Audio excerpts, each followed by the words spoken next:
Everyone, welcome back to my channel. তো fresh হয়ে গেছে, এখন আয়রন করবো জামা কাপড়। অনেক জামা কাপড় আছে, আয়রন করতে হবে, সবগুলো আবার প্যাক করতে হবে। তো চাটা খাবো, এখন চা খেয়ে আয়রন করব। তো চলো আয়রনটা করে নিই জামা কাপড়গুলো।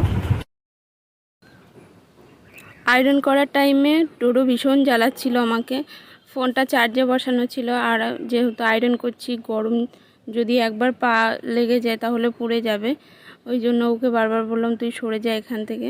ও মায়ের ফোন নিয়ে দেখছিল, সেটা তো হবে না, আবার পাপার ফোনটাও চাই। তো ওটাই ওকে বারণ করলাম, সরে গেল। আর আমি আয়রন করতে করতে আমার একটা পার্সেল, মানে আগের দিন আমি মলে গেছিলাম ওখানে হট প্যান্ট কিনতে, সেটা পছন্দ হয়নি, তাই জামাইবু অনলাইনে অর্ডার দিয়েছিল ফ্লিপকার্টে। তো ফ্লিপকার্ট থেকে চলে এলো, তাই সেটাই আমি খুলে দেখছি। দুটো সাইজ একসাথে অর্ডার দিয়েছিল, কারণ আমার সাইজে গন্ডগোল হচ্ছিল 30-32 এটা নিয়ে। তো আমার 28 লাগে, এটা সবাই বিশেষ করতে চায় না, কারণ বলে নাকি 30 বা 32 লাগবে, কিন্তু আমার 28ই লাগে। তো আমি একটু পরে দেখে নিলাম যে কোনটা লাগবে, তো 28ই হয়েছিল আমার। তো 28টা রেখে দিয়ে আর 30টা আমি রিটার্ন করে দিয়েছি। তারপরে আবার আয়রন নিয়ে বসলাম, জামা কাপড়গুলো সবগুলো করতে হবে, কারণ আমরা যাব দীঘাতে। এখান থেকেই আমি একদিন আগে এসছি দিদির বাড়ি, তারপর এখান থেকে কালকে আমরা দীঘা যাব। তো আয়রন করা হয়ে গেছে, তারপরে দিদি জলখাবারটা দিয়েছে, রুটি আর আলুর তরকারি, তার সাথে আছে সুজি। আমি খাচ্ছি, তার সাথে ডোডোকেও খাইয়ে দিচ্ছি, কারণ ও দিদির কাছে একদম খেতে চায় না, খুব দুষ্টুমি করে। তাই দিদি বলল তুই খাইয়ে দে।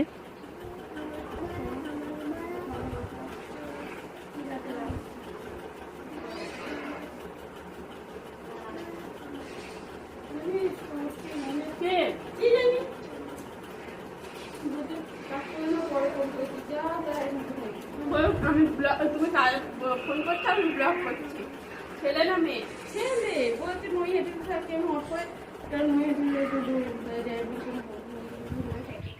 খাওয়া দাওয়ার পরে নেল পলিশ পরতে বসেছি। দিদি কিনেছিল, আমি বলেছিলাম ওকে কিনতে, তাই।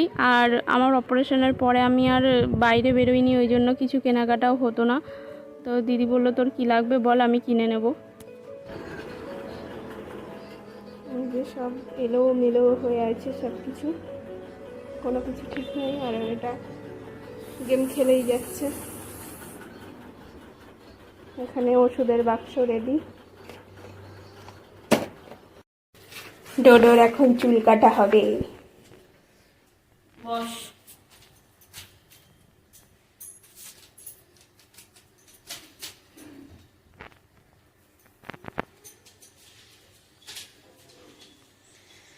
দেখ তোর মা নাপিত হয়ে গেছে।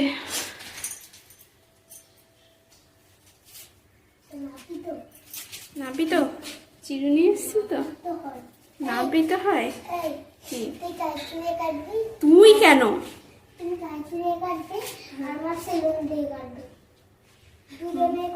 আমি কাঁচি দিয়ে কাটবো, আর মা কি দিয়ে কাটবে?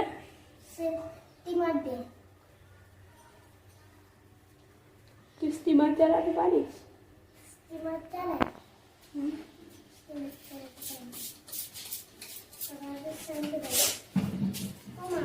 লাগে লাগে কেন? না হলে প্রবলেম হবে। না হলে কি প্রবলেম হবে? চুল কাটতে পারবো না, দাঁড়া। নড়িস না কিন্তু, তাহলে কিন্তু টাক হয়ে যাবে। কি হবে তাও? কেন? কাঁচি নিয়ে আসলে কাঁচি লাগবে, তাই। কি প্রবলেম হবে? কাঁচিটা দেরি হয়। প্রবলেম আবার কি জিনিস? প্রবলেম কি বললো? প্রবলেম প্রবলেম দেখি।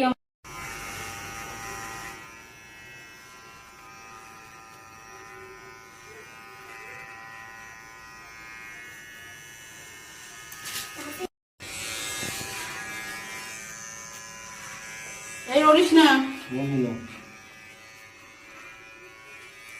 দেখা যায় শেষ ফিনিশিং কেমন হয়। দেখ ঘাড়ে কি সুন্দর লোম গজাচ্ছে, বলে কি দেখি বাবা এই জায়গাটা তো ইয়ে করোনি। তো প্রবলেম হচ্ছে। বললো তুই তোর মতো করে নে, আমি পরে করে নেবো। আর আমি এটা বিকেলের দিকে করছি। এই মুহূর্তে আমার কাছে স্পায়ের কোনো ক্রিম নেই, তাই আমি কন্ডিশনার দিয়েই স্পাটা করে নিচ্ছি। আর এটা দিয়ে করলে অনেক স্মুথ সিল্কি হয় চুল। তোমাদের ইচ্ছা হলে তোমরা করতে পারো, অনেক অল্প টাকার মধ্যে, মানে 10 টাকার মধ্যেই কমপ্লিট হয়ে যাবে। এরপর আমি চুলটা ধুয়ে নিয়েছি, তারপর সিরামটা লাগিয়ে নিচ্ছি চুলে। হালকা ভেজা চুলেই লাগাতে হয় সিরামটা, তো লাগিয়ে নিচ্ছি। আমার সিরাম দেওয়া কমপ্লিট হয়ে গেছে। এবার চুলটা শুকানোর পরে দেখতে হবে কেমন হলো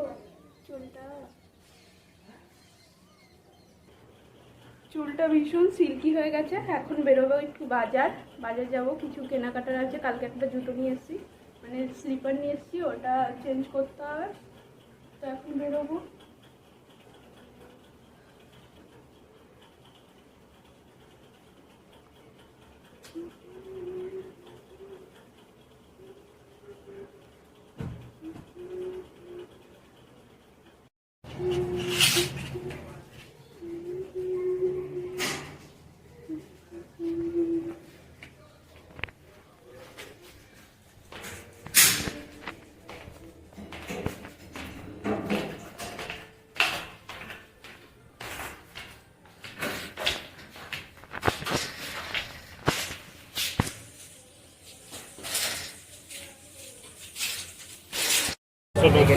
সব ডিসকাউন্ট করে সব লাস্টে। আমাদের সব কেনাকাটা কমপ্লিট হয়ে গেছে। আর এখানে যাইও গেছে কিছু ওষুধ কিনতে, কারণ দীঘাতে যাব, তো অনেক কিছু ওষুধপত্রের দরকার হয়। তো এখানে দুটো ওষুধ বাকি ছিল, সেটাই যাইবো কিনে নিয়ে এলো।